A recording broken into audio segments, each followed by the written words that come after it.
What's that damn song? What album we talking? What year? We talking College Dropout. And when Oh it all yeah, falls down. I think what was Stacey Dash was in the video. Is yeah. that one? But You know what's crazy? what? Both of them is conservative as fuck. Conservative as hell. Both on the Both other of side of the them. aisle, Exactly. unfortunately. But nah, that do matter. Who Before we would have? go, But who would have thought though? Like really, what did those two? of all people The in the George Bush same don't video. like black people, and the cousin of Dame Dash, the Dame Exactly. Dash we know. Exactly. I, I was rather shocked, but you never know with people, and that's the thing about people, Yeah. man. I want to know what happened in that car in that video. Which one? The actual when it all fall down video. Like Uh, they probably talked that whole thing out. Like nah, nah. But we live now. What it do, everybody? We back with another episode of Gilded Sages Eavesdrop. Today we are going to be talking about Black Politicos in Shambles. It's a lot that's been going on. I've had a pretty busy week, but some things came across my eyesight, whether it be from Twitter or just, my little Apple news pings that send me stuff. I saw some rather interesting comments and some interesting regrets that people have expressed. So before we go ahead and get into it today, can everybody, if you are with us right now at the moment, please hit the like button, please hit the share button, and if you have a comment throughout, please feel free to chime in. And if you would like to call in and give your opinion, that is also welcome. If you disagree, that is also welcome. Disagreement is good. Discourse is good. I will not disrespect anybody so long as you don't disrespect me. We can have a civilized discussion around the things that have taken place and transpired and the state and condition of Black politics in America. So, the first one that we're going to get into is this here comment and regretful op-ed from the Washington Post from Symone Saunders, and we're not going to go through the whole thing, but I just wanted to take away a few highlights. So again, this is from the Washington Post. This is Symone Saunders, Joe Biden's, I would say, campaign manager and extraordinaire. Because if not for her, Joe Biden would not be in the White House right now. And I say that strongly, even in having disagreements with Symone Saunders. But if he did not have her as a voice and have her as an image of inclusion, Joe Biden would not be the president because she took some L's for him. But let's get into it. First off, if you haven't, I'm gonna stop right here because if you might not remember her, she is the person who body blocked, played security for Joe Biden during the presidential campaign. As we get further down, she talks about in this memoir, I mean, not in the memoir, but in the actual article itself, about her experience with Bernie Sanders. And then also Sean Townsend is featured in here, the nightlife mayor here in DC. Shout out to Sean. So disruption is an effective tool and that is core. It's about attention. She wrote in her book. And so she made it a personal mission to help communicate the issues fueling the disruptions, getting in touch with BLM activists ahead of events, and brokering listening sessions. It worked, she wrote. The disruption ceased to exist. And then she also gets down here a little bit and she makes some comments around faking it until you making it. And that's okay sometimes, which I don't fully disagree with, but I have my caveats, as everybody knows. Um, and then as we get down, which I think is the most important part and the most important takeaway from the discussion that I'm about to have, as it relates to Symone Saunders, the Democratic Party, and the overall treatment. Because this is, again, she's saying that she felt like she got slighted because she didn't get the press secretary position. Sellers said Sanders spent a lot of capital in that job. And that's Bakari Sellers, oftentimes asked to defend Biden when the campaign had a problem with the Black community. Like, for example, when Biden put his foot in his mouth by telling Charlemagne the God that if anyone was having a problem figuring out whether you're for me or Trump, then you ain't Black. And I ain't been Black since. I ain't been Black since either. These moments were not few and far between, Sellers said.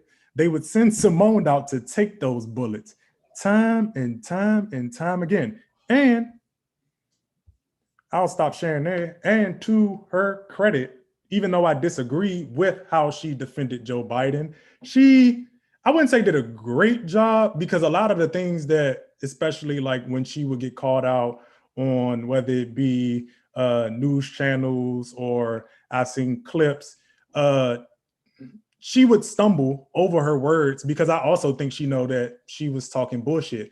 But we both know, and as well as I know her husband knows, that when you are in these spaces, that's what comes with the territory. And that's the conversation that I want to have. I don't necessarily feel bad. There were certain things that Symone Saunders did that I didn't necessarily appreciate when it came to Black men. When the whole thing came down with Donald Trump, she made a point to highlight the defected Black men who may have voted for Trump, but never dove into why they may have voted for Trump. Because again, the Democratic Party, her candidate, is racist trash for the most part. And we'll get into a little bit of stuff later in terms about how he's going back and getting into his old form of Jim Crow as it relates to specifically the African-American community. I would say that we as a community have to stop being Democrats first. Though I am registered as a Democrat, I am African-American first. And if we want to keep the moniker Black second, I would prefer not to, after everything that has transpired with the lack of solidarity in the POC community, when we talk about reparations, when we talk about a lot of these things, because a lot of why she had to toe certain lines was because there is no solidarity when you talk about working in a lot of these institutions. And so when she talks about faking it to make it, I do agree that in some cases you do fake it till you make it. But what we have to understand though, and while we're faking it till we make it, we have to think about, because we're a community that is oppressed, and I know she understands that continues to be in a situation where we aren't getting specific policies set aside for our specific needs that are long and historical. I think you have to ask at the end of that, at the end of faking it till you make it, at what cost? At what cost? Because again, everybody would say, go about secure your bag. This was a classic secure the bag situation, right? Do you? But why would you think that this man who has the track record that he has, because if he were a Black man, when we talk about Madame Noir and all of these people who put out stuff about Black men, he would not even have been given the opportunity for self-correction, if we really want to be honest. And not talking about why, because a lot of those votes were protest votes, because the Democratic Party doesn't do a good job in actually listening to the voices of Black African-American men. Even Bakari Sellers had to admit to that. Even Black men within the party have to admit to that. Even when we look at Cory Booker, when he came out and started talking specifically about issues during the campaign, he quickly got silenced. And so there wasn't a discussion. She didn't mention that white women came out at higher rates. White people in general overall voted at higher rates for Donald Trump. She didn't address the fact that the Latin community, that the Asian Pacific Islander community had higher numbers on par for both genders. for Donald Trump. But it was this whole media frenzy that she participated in as well around Black men being trash, Black men being scum. And again, for me, it's crazy because in being in that space, I would think that she would understand the battles that a person, especially Black men, have to go through, especially because she has a husband who is a Black man. And I can tell you from working in EOM that there's a lot of disdain, a lot of cold shoulder when it comes to trying to speak specifically for our group. Yeah. And so with that being said, there were a lot of things that she did that I didn't necessarily agree with, but when we talk about Joe Biden, when we talk about us as Black African-American people being within the Democratic Party, this is why we have to put group first, because she isn't the only one, right? And this is where I'm asking Black women, African-American women, like, look, let's stop policing the tone of your men for the sake of making peace with people who don't even reciprocate when we become their backbone, when you all become their backbone. Because I'll give it to you.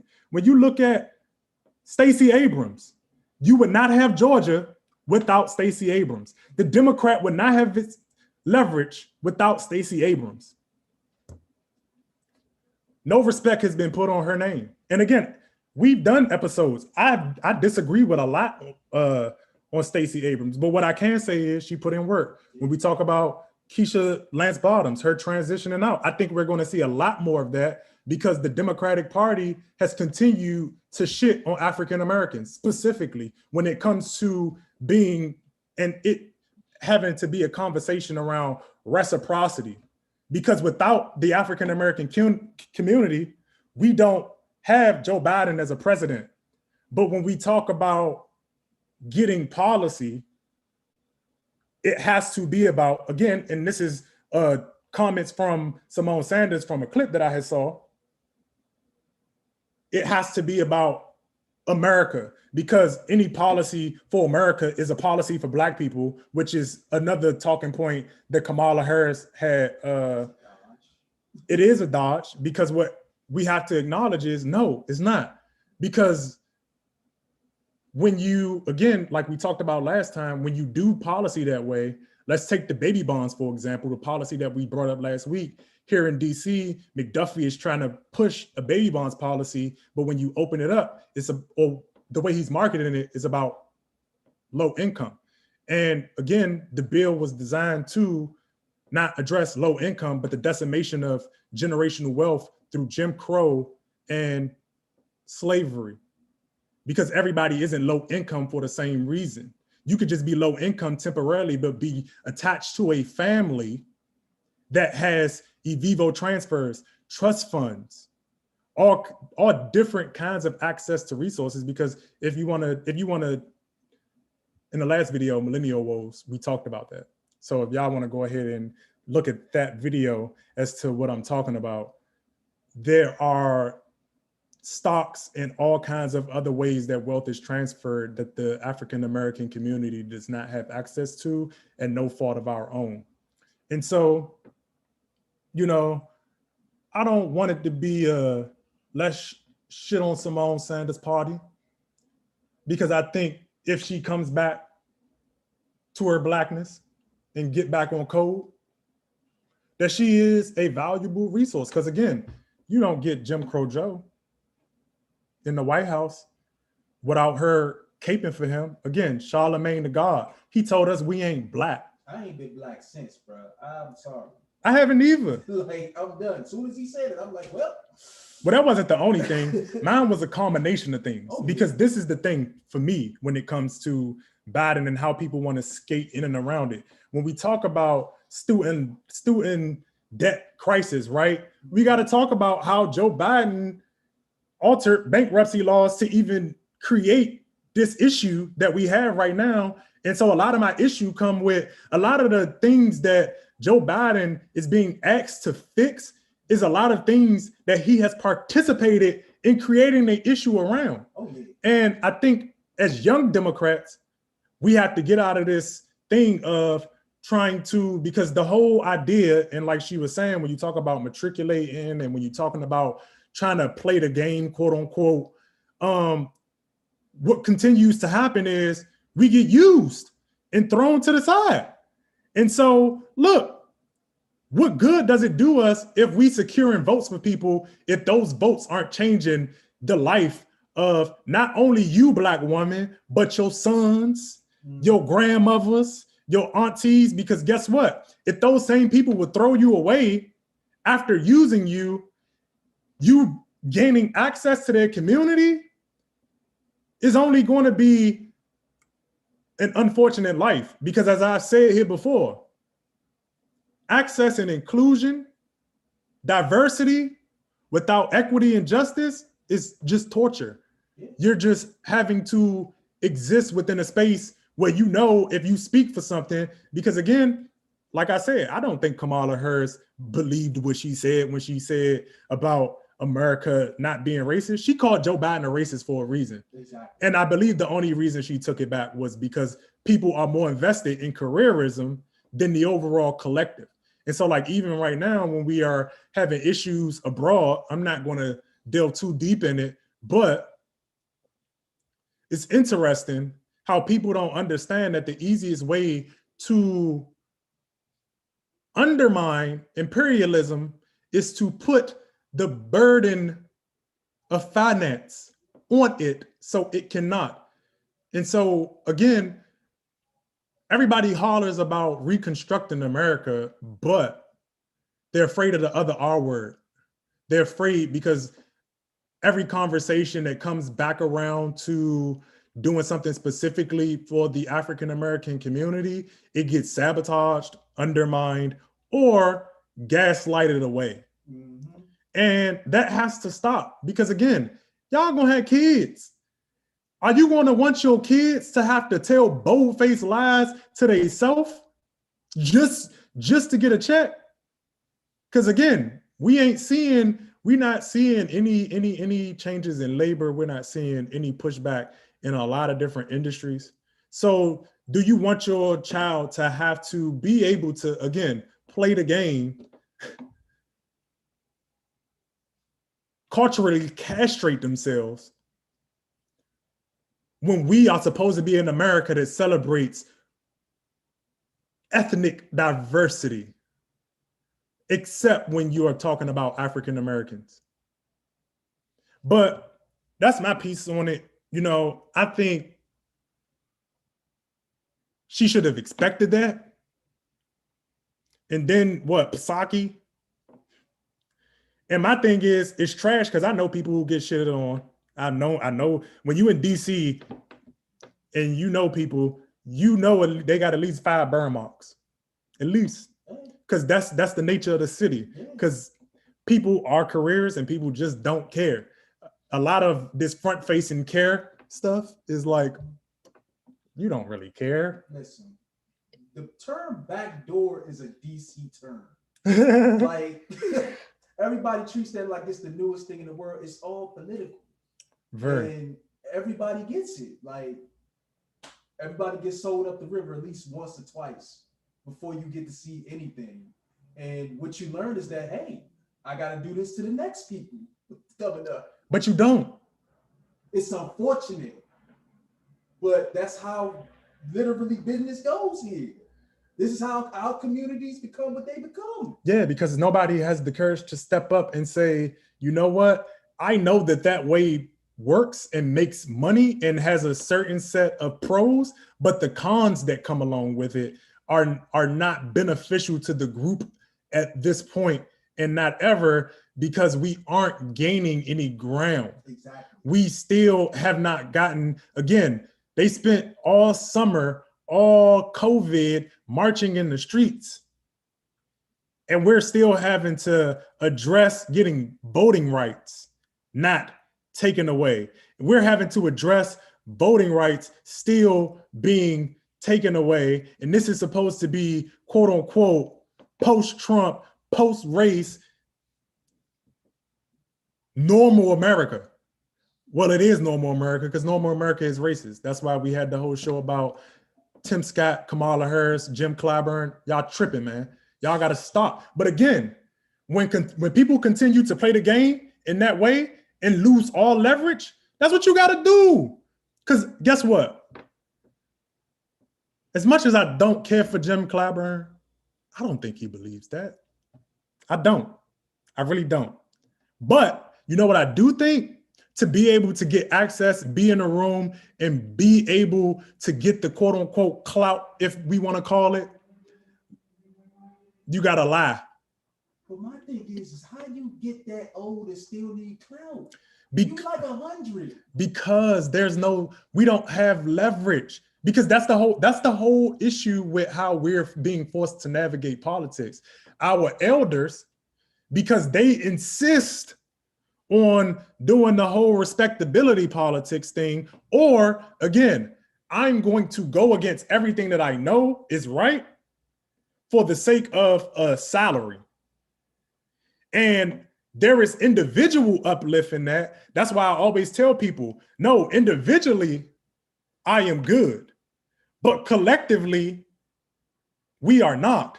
My individual issues are not the same as our collective issues. I individually can address certain issues, but I cannot address the collective because the collective has to come to a consensus. We have to make a decision as a whole on, okay, if we're going to keep engaging and navigating America, this is what we're not going to do.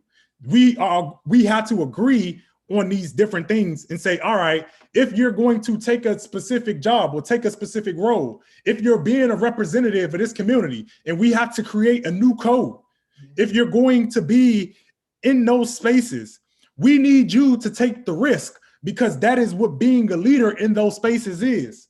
We get it. We get that it comes with the pain. Trust me, I know. I understand it.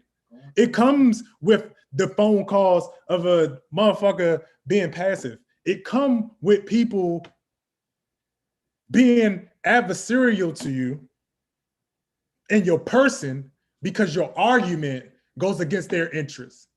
I get it. I get the backlash and why people don't want to engage politics or engage it in a way where you have to fight. This is not peacemaking. Nobody else does it peacemaking. No other groups does it peacemaking. They just, no, we collectively, and that's the difference, collective. Everybody, the problem with the community is everybody individually has their own thing, has their own barometer. Am I saying that we can't be our own people? Absolutely not. But what I am saying to us as a people is that we have to have certain rubrics in place that you don't step out of in terms of how you're engaging, because it's getting to a point where we're done. We're finished. I'm gonna keep saying that our wealth was scheduled to hit zero by 2050 pre-COVID. Shit, it might be zero now. It might be zero now. My biggest thing is, I think that we're at the point now where people in general are just disposable. Like, when you look at situations like the Ma'Khia Bryant issue and how you got people one day being black fist in the air for George Floyd, and literally, you know, Ma'Khia Bryant is like similar to a student I might have ran into just teaching. You know what I'm saying? Just a student that has a lot of issues going on that can't overcome, because it's only but so much a person that young can take. And for somebody like that to, yes, they did something egregious, but for there to be no like remorse for someone that young from our own community, it's like, young, how do you expect other people to treat you when you get pulled over if you can't go show no sympathy for this young girl that's your own kind? Like, how can we ask for it? If you'll line your own people up on the chopping block and do some of the stuff that we do to our own, man, how we gonna ask anybody else for anything? Can't. That's the whole point. But we're going to go ahead. We're going to move to the next topic of discussion. But if you're still watching with us right now, please go ahead, hit that share button, hit the like button, leave a comment. Again, if you want to call in and speak on any of these topics, you can. Feel free. This is open for discourse. You can disagree. I just ask that all parties be disrespectful. But without further ado, I'm going to just go ahead and move into the next article that we have up here. And we're going to get into how Jim Crow Joe is Jim Crow Joeing. Wrong one. So, Wall Street Journal. All of these articles are also down in the description. So if you need access to them, you could go ahead and hit that. Biden administration seeks ban on menthol cigarettes. So let me go ahead and hop down here. Menthols are the overwhelming cigarette of choice for Black smokers, and Black people in the U.S. die at higher rates than other groups from smoking-related diseases such as cancer, heart disease, and stroke. In the U.S., 84% of Black smokers and 47% of Hispanic smokers use menthols, compared with 30% of white smokers, according to the National Survey on Drug Use and Health Data. Reynolds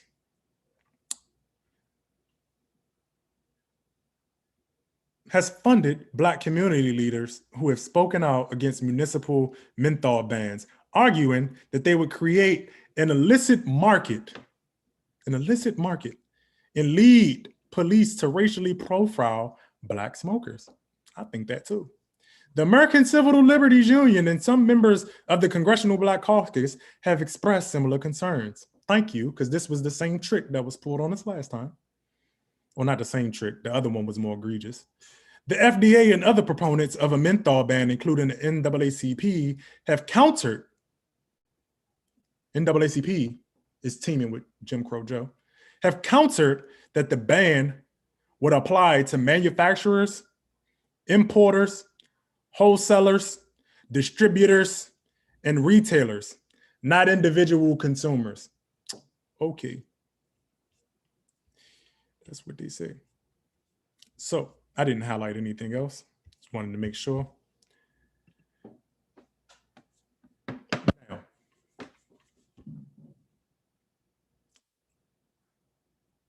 first off,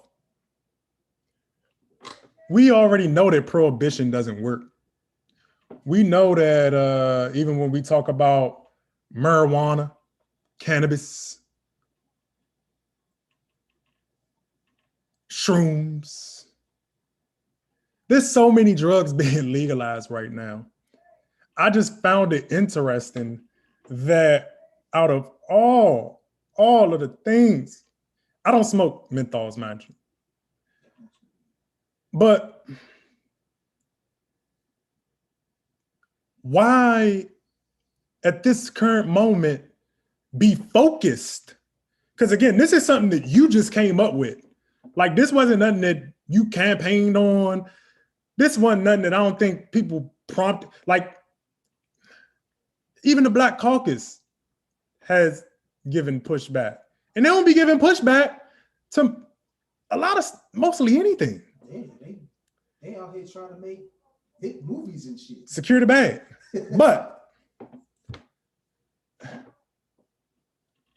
I saw this and was just so baffled at the idea. And when I look at it and people, try to explain away that, oh no, well, it's just going to be targeted at the retailers. It's just going to be targeted at this group, that group. Even if you say you're targeting at those retailers and other stakeholders within the political process, you have to understand that also may adversely impact financially a small Black-owned like grocer or something like that. Because guess what? Cigarettes, people smoke them a lot.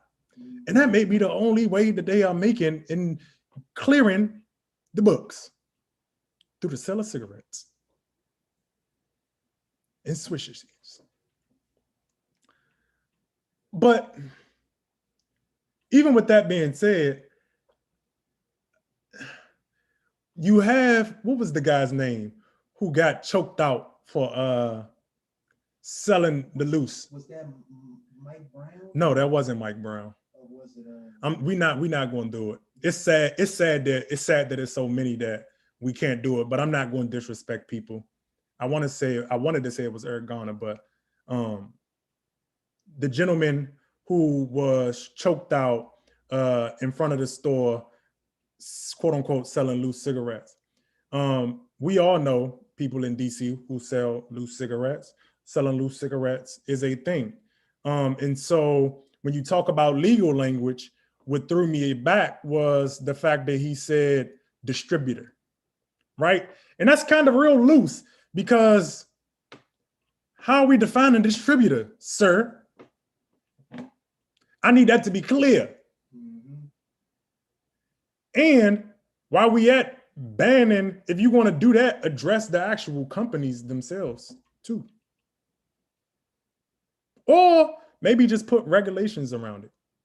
Or tax it and put it into something that benefits the community, because you aren't going to divert people's behavior when it comes to drug use and addiction in that manner, especially something that's easily accessible as a cigarette, a menthol cigarette. There are other alternatives. Because you're not banning all of it. There are other alternatives. Who's to say that people just don't turn to other drugs? And then those drugs, they're also now being penalized for. Because again, I saw an article that came out speaking about the black men are dying more now at higher rates from opioid use. And my thing is, look, I just hope y'all keep the same energy. Are we going to get that payout from like Johnson & Johnson and all those other corporations that white people got? It's like, for me, they know good and well. Listen, little known thing, tobacco companies been putting money in plenty of politician pocket for as long as we've been alive. Man. They fund research against their own interests, by the way. So like, I don't know why we even go through this whole hobnob. Like, no, you're not going to do anything to these people. Stop it. Stop it. These people pay you. Mm-hmm. Like, you owe favors from back in the day. A lot of politicians have gotten their start from tobacco money. Like, let's not, no, I don't want to, that's a misnomer. Yeah. For me. And they saying that it's going to prompt 923,000 smokers to quit, which I disagree with. But with that being said, man, if anybody got any opinions on the whole idea around Biden seeking a ban on menthol cigarettes, and again, this is just expanding the war on drugs, because as we see, it's not about the drugs. Yeah, and my thing is how do you do the ban on tobacco before you do the ban on fentanyl? But that's the thing. It's not a ban on tobacco. Oh, that's the thing. It's not a ban on tobacco. That's my point. It's just menthol. Yeah. What? The black cigarette, the black product. That's the thing. You can still smoke a cigar. It's not, again, and I may be, correct me if I'm wrong, I'm not seeing where it say tobacco as a product. No, menthols and swishers and the flavored. Oh man, that's crazy. Yeah, that's my point. So for everybody who watching, it's not a ban on tobacco. It's a ban on menthol cigarette. Hey, young, y'all voted for this? This is passive aggressive racism. Hey, look, niggas can't smoke in peace. You're killing us in the streets, and we can't smoke in peace. Watch the bar. But again, bruh, you campaigned on the fact that you was going to change the scheduling of cannabis so that it wouldn't be an offense. But That's still not being done. So if you roll it in you're going to jail pretty much. They saying that you're not going to jail. They saying it's just for distributors, not consumers. But again, if they become illegal and people get their hands on them, because people get their hands on drugs and narcotics, do they not then become under the definition of distributor? So again, all that tricky lower language, we need that worked out. We need to back off of this. Yeah. Back off of this. Legalize cannabis and back off of this. You sound and you look crazy. And the fact that powerful Black elected officials ain't crying about it, because if it were Trump, it would be, oh my God, oh my God, oh my God, Trump this, Trump that, Trump, ha, he the worst, he invented racism. Oh my God. This is the type of racism that Joe Biden has evolved into, because he was a open one like Donald Trump in past, which is how you get people to work with people like Strom Thurmond. Again, I'm not saying I don't believe in compromise, but who I'm compromising with and who I'm working with matters. Because again, as a Black man, it matters for us. So I'm just saying, if you gonna be about that life, it's bad. I'm just saying. It's bad. Look, I knew it was bad, Mo, when Nancy Pelosi literally was like, "We're thankful that George Floyd sacrificed his life." That wasn't a sacrifice. What the fuck is she talking about? Just got killed. But again, that's when you have been raised around pandering. These people are like 80 years old. Exactly. So again, you know what I always say, I think you got to vet older. You got to vet them, because they might have been at the lynching party with the tequila in hand, cheering it on. They ain't touching nobody, but they might have been cheering it on. You know, I don't know. You got to ask. But again, African Americans, we don't want to have those type of conversations, because we don't want to rub nobody the wrong way. We don't want to mess it up for us or ourselves. Like, look, it's crazy, because if you got to live this way just to survive, the fuck does it even matter? Exactly. The bottom is the bottom is the bottom. Like Slim. Is the bottom. Like, we got to police ourselves to people who are violent to us. Like, I'm policing myself and you just getting jabbed and you like, no, what's up? What? No. And I'm not even being disrespectful. Like, people would be like, oh my God, you can't say that. You can't do that.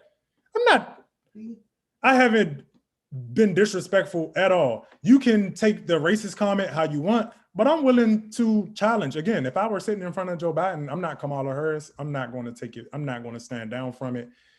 They have other people who have said it, but again, because of careers, they're not going to speak on it. But again, that's the other issue with, you know, the Black community. When it come in, you know, down to it, everybody want to talk about patriarchy. Everybody want to talk about, you know, this and that, and white people bad, blah, blah, boo, boo. But when it come time for us to step up and make a stand, we didn't act like we don't got the power. No, we just don't want to sacrifice. We can say what we want. You just don't want to live with the consequences. So no, as much as I am talking shit about Joe Biden, one thing I can say is I'm not mad at him. You want to know why? Because he's been honest the whole time. Throughout the whole presidential campaign, he told everybody what he wasn't going to do and what he was going to do. He told us what he was going to veto and what he wasn't going to veto. He told us what we were going to stand for and what we wasn't going to stand for. So I can respect him in that way. The man is a man of his word. At least he ain't overpromise and do all of the other gilly-golly stuff that a lot of other candidates be doing. And like, oh, I'm going to do this and I'm going to do that. And oh, he said, no, it is what it is. But if y'all still with us, man, I don't see nobody on the call lines today. Yeah, but if y'all watching, please like that video, share, leave a comment. Do we have any comments on the YouTubian networks? The YouTubian networks. I don't see any comments. Let me check the. No. The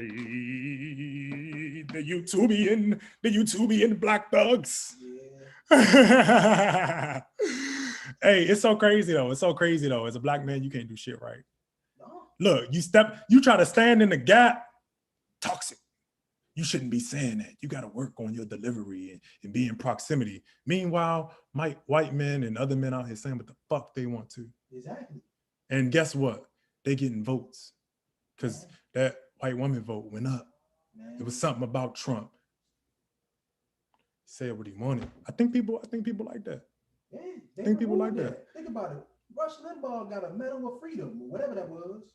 And man, if you go through just a top 10 of some of the stuff he said about people, that's horrible. But you can be anti-African American and just it'd be cool. But we're gonna go ahead and get into the next topic of discussion, the last topic of discussion. If you still with us, hit the like button, hit the share button. I don't see no comments over here on the iJizzy. But last but not least, because this is a person who I really don't care for. See, where I said about Symone Saunders that I just need her to come back over, you know, because she can be an asset, she can be a resource. Yeah. This person, Jim Clyburn, though, on the other hand, he's finished. It is just so disappointing because before we get into the article, this is the same dude who doubled down on the whole America ain't racist and blah, blah, blah, blah, blah. And this is the same man who was up there fake crying about Trump, like, oh my God, Trump is so bad. We gotta get him out. I've never seen nothing like this before in my life. It's so crazy. It's so tragic. Oh my God, I don't know what I'm gonna do. This is the first racist man I ever did known. Oh, shut your ass up. You done got your ass beat upside the head with billy clubs and all that. Do you have amnesia, sir? What is your problem? I don't understand these people. Give me 1 second in the waiting room. But when you have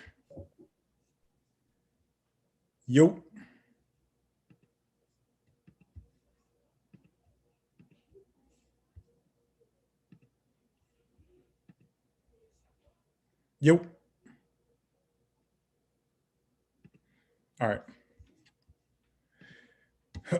When you have people like that going along with the nonsense, and you supposed to be an OG, man. It's disappointing, man. You supposed to hold people accountable, man. But he another reason why Joe Biden won, though.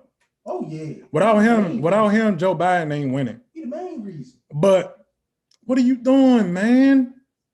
I'm disappointed because I know you know better. We're gonna get into it real quick because you know it's date night. So I'll make it quick. Jim Clyburn undercuts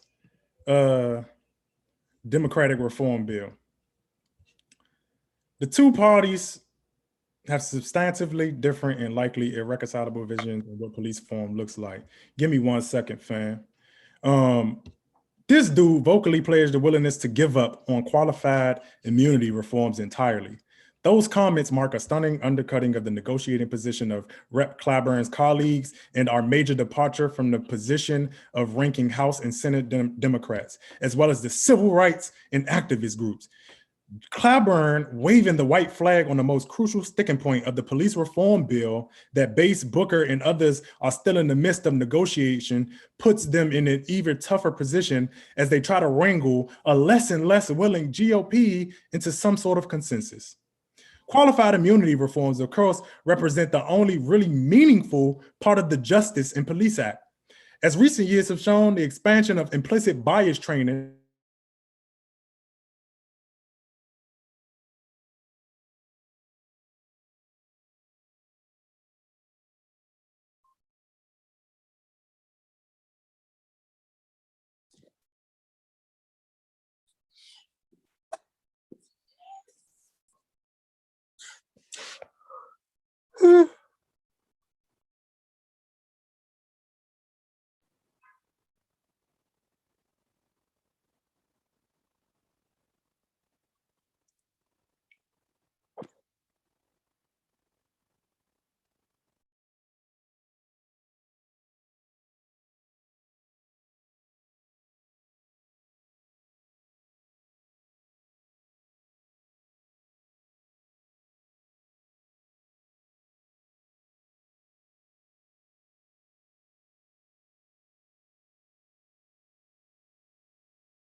Yo, so we back.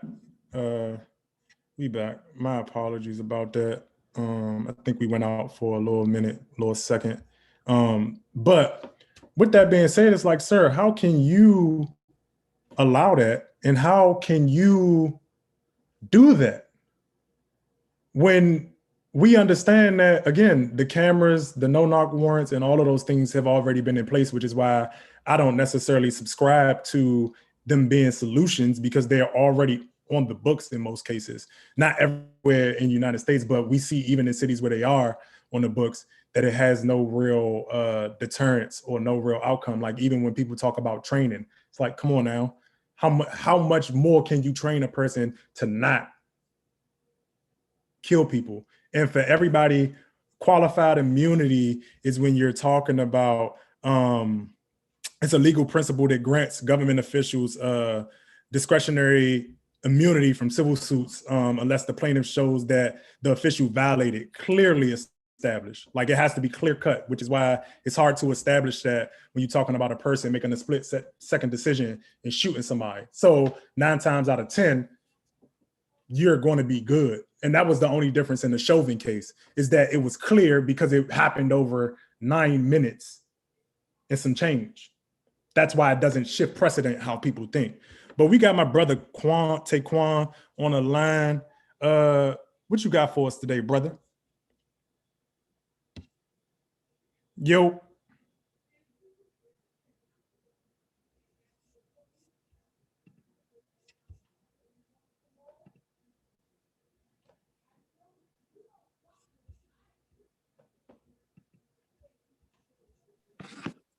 Think you talking. Yo. Yep. What's up, bro? Ain't nothing. What you got on the topic, man? Let me hold on. Let me look at the topic again and refresh. I know you were talking about Clyburn. So we at the end, so you could drop it on whatever you want. We talking about Clyburn, him being just useless at this point, and undermining his own party and their position on qualified immunity. And then we talked about Symone Saunders and her being let down by Joe Biden after putting in the work and delivering him the vote and protecting that bum over the course of the campaign. And then we also hit on Jim Crow Joe out here banning menthol cigarettes. What you got? Oh, let me go off real quick. You know, and I want to tie this to your point earlier, bro. It's like Biden has never really specifically promised Black folks anything. You understand what I'm saying? Like anytime we approach him about ensuring that, you know, policies are passed for us or just him advocating or doing anything for Black folks, it was always kind of a run around and, you know what I'm saying, we were kind of just told little things just to shut us up. And we got, you know, some of these Black politicians like Clyburn and what's the sister from Georgia, Stacey Abrams, and all these Black folks who are getting so much credit and notoriety for helping him get in office. Because remember, after he got elected, they said the Black vote helped him get it. Period, point blank. That was like the big story. I helped him now, got him in. He's in and he's straight shitting on us and ignoring us. So it's like, yo, this is what y'all deserve. Like, you lay in the bed with the devil, you get burned. So like, I really don't want to hear y'all niggas complaining. Like, and I'm keeping it 100 because y'all do this shit to yourselves over and over again. You understand what I'm saying? Like, we got to put ourselves in a position where we can ensure that these politicians are going to look out for our group and do things for our group. And if they don't, we need to be able to be in a position where we punish them. Clyburn and Abrams, if y'all not looking to collectively come together and punish Biden for him ignoring us, it is what it is. You understand what I'm saying? It's something that just continuously happens over and over. So yeah, bro, I don't feel sorry for Negroes. This is what you get. We tried to warn y'all. We tried to tell y'all this is going to happen. We tried to tell y'all a lot of the bullshit that we deal with the Democratic Party as well as many times as they have misled us and let us down and bamboozled us. People like Malcolm X have talked about it. Go listen to the Ballad or the Bullet speech. So this is not a new thing. Black folks been talking about this for a long time. But, you know, y'all like making these little weak ass coalitions and these little weak relationships with these people thinking that, you know, it's going to mean something or translate into something. And it doesn't, bro. So, yeah, that's just my whole take on this whole thing. I'm not surprised one bit at all. As a caveat to what you said, I do think that building the coalitions are important. As you know, I go into spaces that are probably adversarial to our community. But I do think it's important how we enter the room. I think that you always have to go into the spaces because the spaces are what they are. But I think we have to reorient and change how we enter into the room. So I typically, when I'm entering the room, I'm going to listen. I'll hear you out, but I'm also going to stand firm in my position. If we are having a conversation, I don't have a lot of conversations that I don't feel like are going to get me nowhere. So if I do think that when you say the coalitions have failed us because one, we don't have a plan or one consensus plan as a collective, as a community. And then from there, we just get our social and political capital used up. As Bakari mentioned, it's like, yo, the Black vote just gets used and abused and tossed to the side. And so we have to, before going into these spaces, have a real hard conversations intercommunally. So when we go out into the world, it's like, no, this is what we want. We all want this. And so that they aren't pitting us against each other.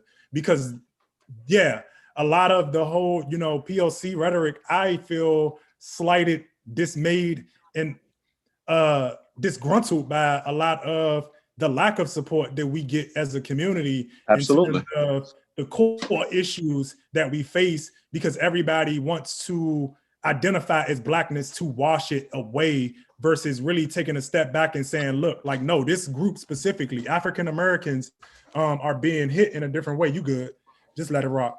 Are being hit in a different way. And so, that's just my take on it in terms of just the small little caveat. But did you have anything on any of the other topics before we head out? No, bro. I did just want to finish, but I'm happy you made that point, because my whole thing is, and even me in the work that I've done, bro, I've been in spaces where, I'm working with, the POC and yes, it has been compromising spaces for our folks, but I always make sure that I lift up our voice and I ensure that Black folks do not get left out. And my thing is, if we are, we know the definition of coalitions. We know what coalitions are. We know what allyship is, granted. But I feel like we're not really examining our relationships, because these coalitions don't, we're not ensuring that it's working for us. You understand what I'm saying? And we're not ensuring that the other parties that be are holding up their end when it comes to Black folks. Because I actually just had a conversation, with this brother from my neighborhood. He's around the same age as us, Puerto Rican brother. He got like a sneaker and clothing store. And he even expressed how, like, he's been in spaces and built with groups of people where people do talk about their group and getting things for their group. But when Black people actually talk about getting something for theirs, it is it is ignored, it is pushed to the side. So even somebody from other communities are able to acknowledge that. So what I say to him is like, yo, we have to ensure that these coalitions are really coalitions. These allyship relationships, or whatever you want to call them, make sure that they're real and Black people are not actually being low-key exploited and used like for photo ops, and used for particular political agendas, and ensuring that we are involved in the process and really are part of the process. So shout outs to coalitions. I'm all for coalitions, but, let's make sure coalitions are doing what is really designed to do for us. That's my point, because I've been in those rooms too, and I make sure we don't get left out, and I make sure that our folks are included in the process, and everybody else should as well, Word. So, we appreciate you for coming up, good brother. We going always feel free again to come up. You welcome on the show. Appreciate that, bro. Anytime. And so, with that being said, because we're gonna go ahead, I'm gonna get to this date night good eats. But thank you for your time. We'll talk soon, bro. Yeah, keep doing the work, and we're gonna get back at you, okay? All right, bro. Appreciate you. All right. I want to thank everybody for coming out. I want to thank everybody for tuning in, watching, commenting, sparing me your energy, spirit bombing out here, whatever you want to call it. Just please go over to the YouTube channel, hit the subscribe button, hit the like button, and can you share the video, please? And if you have any suggestions, anything that you want to hear us cover, always feel free to let us know. Email us at devonlacine@thegildedsages.com. That is my email. Head over to the website, check it out. We got some graphic design slots. We have other content. Check out our latest Sage Talk video on the Telecommunications Act of 1996. But it is what it is. Y'all enjoy the rest of y'all Saturday afternoon. It's real breezy. Enjoy. And thank